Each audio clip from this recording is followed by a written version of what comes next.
আসসালামু আলাইকুম সবাইকে খুঁটিনাটি রান্নাঘরে নতুন একটি রেসিপিতে স্বাগতম। বন্ধুরা, আজকে আমি আপনাদেরকে দেখাবো গরুর মাংসের রেসিপি।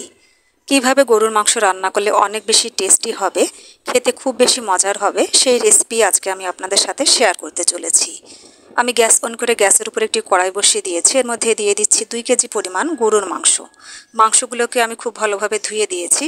এবার দিয়ে দিচ্ছি 4-5টা মিডিয়াম সাইজের পেঁয়াজ কুচি, আর দিয়ে দিচ্ছি বেশ কয়েকটা কাঁচামরিচ ফালি, আর দিয়ে দিব 1 টেবিল চামচ পরিমাণ শুকনা মরিচ বাটা, 1 টেবিল চামচ পরিমাণ আদা রসুন বাটা, 1 টেবিল চামচের একটু কম জিরা বাটা, আর দিয়ে দিচ্ছি গরম মশলা, তেজপাতা,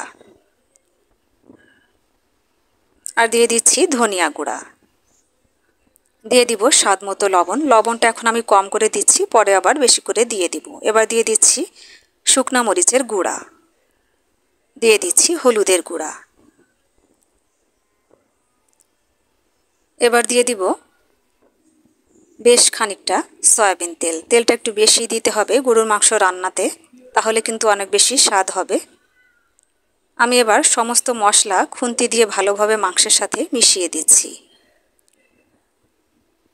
মশলা মাখানোর কাজ যত ভালোভাবে করা হবে মাংসটা খেতে কিন্তু ততই বেশি মজার হবে।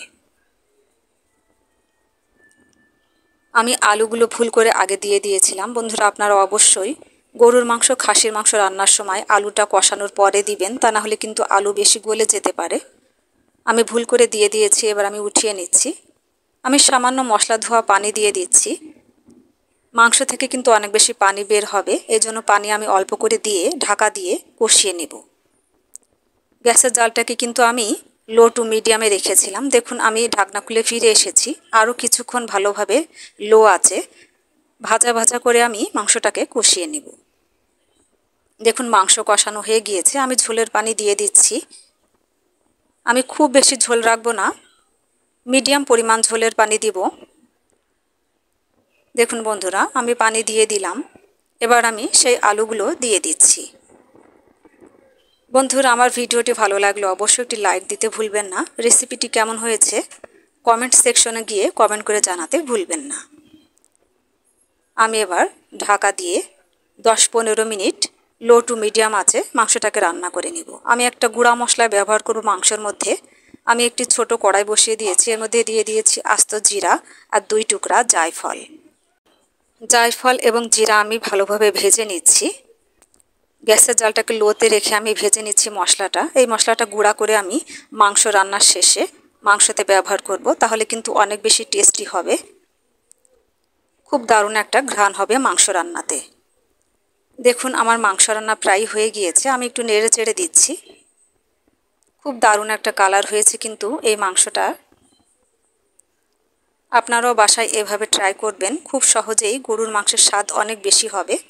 এবার আমি ভেজে রাখা গুঁড়ো করা মশলাটা দিয়ে দিচ্ছি। আমি আবারও নেড়ে চেড়ে গুঁড়া মশলাটা মাংসের সাথে মিশিয়ে দিচ্ছি।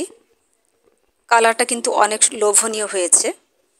তো বন্ধুরা, দেখুন আমার রান্নাটা প্রায় হয়ে গিয়েছে। আমি একটি পাত্রে আপনাদেরকে নামিয়ে দেখাচ্ছি কতটা সুন্দর হয়েছে এই গরুর মাংস রান্নাটা। অনেক দারুণ একটা ঘ্রাণ আসছে কিন্তু বন্ধুরা। তো আপনারাও বাসায় এভাবে গরুর মাংস খুব সহজেই রান্না করে দেখবেন, খেতে কিন্তু অনেক বেশি স্বাদ হবে। বন্ধুরা, যারা আমার এই ছোট্ট চ্যানেলটিকে সাবস্ক্রাইব করেছে তাদেরকে অসংখ্য ধন্যবাদ। আর যারা এখনও পর্যন্ত আমার এই ছোট্ট চ্যানেলটিকে সাবস্ক্রাইব করেননি তাদের প্রতি অনুরোধ রইল আমার এই ছোট্ট চ্যানেলটিকে সাবস্ক্রাইব করে দেবেন। সবাই ভালো থাকুন, সুস্থ থাকুন, নিরাপদে থাকুন। আমার খুঁটিনাটি রান্নাঘরের সাথেই থাকুন। আল্লাহ হাফেজ।